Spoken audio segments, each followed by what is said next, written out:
Baroda cricket એસોસિએશને Kotambi ખાતે એક state of art જેવું એક નવું ક્રિકેટનું સ્ટેડિયમનું બનાવ્યું છે હમણાં જ, અને તે અમને એવી માહિતી મળી કે ખરેખર બહુ જ જોવા જેવું છે સ્ટેડિયમ.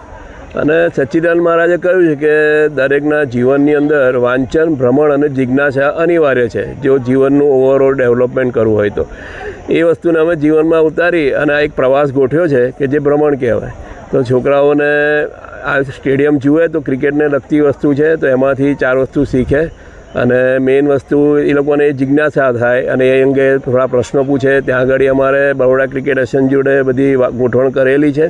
ત્યાં એ લોકોને આખું સ્ટેડિયમ ફેરવીને બતાવશે. જે અતુલભાઈ વેદાડે ઇન્ટરનેશનલ ખેલાડી છે અને સ્નેહલભાઈ પરીખ જે CEO છે ત્યાંના, અને અહીંયા આગળથી આપણા રાકેશભાઈ ગોહિલે આ બધી વ્યવસ્થા કરી છે, એટલે એમનો પણ ઘણો આભાર માનીએ. અને આ આયોજન સંપૂર્ણપણે ફ્રી કરવામાં આવેલું છે અને Elecon charitable sports charitable trust તરફથી તેનો પૂરેપૂરો ખર્ચ ઉઠાવવામાં આવવાનો છે.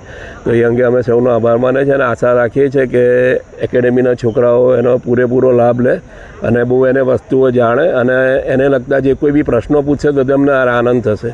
વંદે માતરમ. હું એલિકોન ક્રિકેટ એકેડમીમાં પ્રેક્ટિસ કરું છું, શીખું છું હજુ. અને અહીંયા અમે આજે બરોડા પ્રીમિયમ લીગ જોવા આવ્યા છે અને બહુ સારો એક્સપિરિયન્સ રહ્યો છે. આ લોકો એકચ્યુઅલી IPL જેવું રમે છે ને, IPL જેવી ફિલિંગ આવે છે અને આ લોકો આજે બહુ જ સારું રમે છે અને ફિલિંગ સારી છે રમવાની. બસ ફિલિંગ સારી લાગે છે. BCAનું ગ્રાઉન્ડ બહુ સારું બનાવ્યું છે, કોટંબી સ્ટેડિયમ, જે છોકરાઓને બી એન્જોય સારું કરે છે અને આમ એક IPLની મેચ જોતા હોય એવું ફિલિંગ્સ આવે છે છોકરાઓને. અને જોડેથી ખેલાડીઓ જાય તો છોકરાઓ વાત કરે છે એ લોકો જોડે અને બહુ સારી ફિલિંગ લે છે. એટલે અમારી એકેડમી માટે બહુ સારું છે કે આવું સારા સ્ટેડિયમની અંદર મેચ જોવાની છોકરાઓને મળી. તો બધાનો ધન્યવાદ.